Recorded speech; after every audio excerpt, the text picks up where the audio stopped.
हमको अनुमति दे, यहाँ रास्ता जो आप रोक करके खड़े हैं हट जाए, ताकि हम अपने धर्म का पालन कर सके। आप धर्म का पालन करिए, लेकिन वहाँ की परिक्रमा की अनुमति नहीं है। बस क्या है?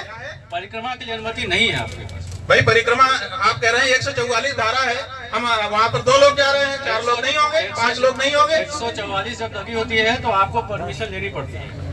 क्या चीज? परमिशन लीजिए उसकी।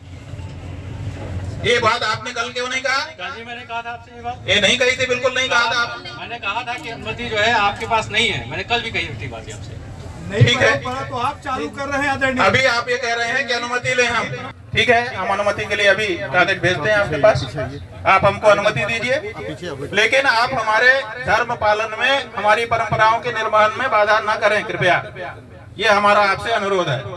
आपके द्वारा भी बताया गया अनुमति के लिए, वो अनुमति के लिए आपको पत्र दे रहे हैं, तो क्या अनुमति स्वीकार करेंगे? ये जो भी नियम संगत होगा उसके बाद उनके पास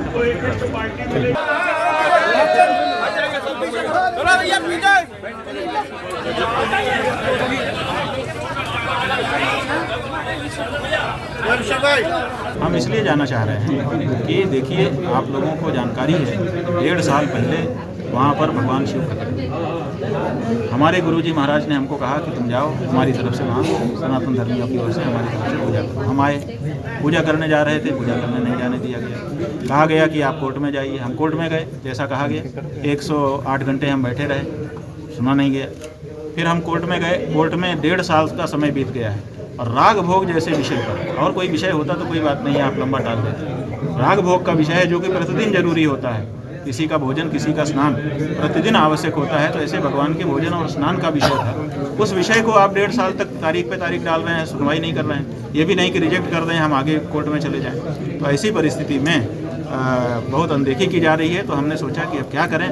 तो एक ही तरीका था हमारे पास कि बाउंड्री के बाहर जा करके परिक्रमा कर लें और प्रणाम कर लें। हमारे यहाँ वो भी पूजा है, और ये नया नहीं है, ये पहले से ही, जब से वहाँ पर कब्जा करने की कोशिश की गई है तब से ही हमारे पूर्वज करते चले आ रहे हैं। मुकदमों में और दूसरे ग्रंथों में इसकी प्रमाण है कि ये पहली बार हम नहीं, शंकराचार्य के रूप में तो पहली बार होगा, लेकिन इसके पहले जाने कितनी बार हम वहाँ जा चुके हैं और परिक्रमा कर चुके हैं। हम जब वहाँ जाते थे हम परिक्रमा करते रहे हैं, आज से नहीं, 40 वर्ष पहले से ही हम वहाँ पर परिक्रमा करते रहे हैं। जब वहाँ पर कोई सुरक्षा नहीं थी, जब बैरिकेटिंग नहीं लगी थी, जब पीछे के मैदान में लोग बच्चे क्रिकेट खेला करते थे, वहाँ पर बैठ करके हम लोग पाठ भी किया करते थे।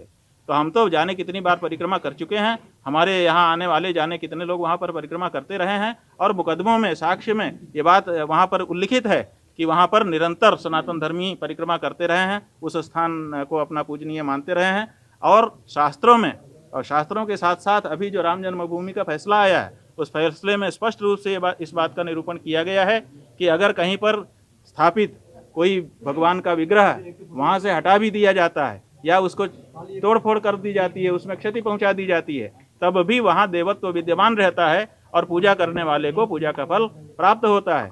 तो इस दृष्टि से, न्यायालय की दृष्टि से जो चीज़ स्वीकृत है, शास्त्र की दृष्टि से जो चीज़ स्वीकृत है, प्रशासन को कोई बाधा दिए बिना, लॉ एंड ऑर्डर को बाधित किए बिना हम अपनी आस्था की अगर पूर्ति करना चाहते हैं, तो उसमें किस कारण से रोक लगाई जा रही है, वो कारण हमको बताया जाए। महाराज क्या मानते हैं कि अब राम मंदिर रोक लगाई ये भी नहीं कह रहे हैं, चारों तरफ से मठ को पुलिस की छावनी बना करके घेर लिया गया। तो आगे की क्या होगी? भाई आगे क्या होगा वो तो आगे जानेगा, अभी तो हमको तो कहा नहीं गया, हमको तो अभी तक कोई ऐसा कारण उल्लिखित नहीं किया गया।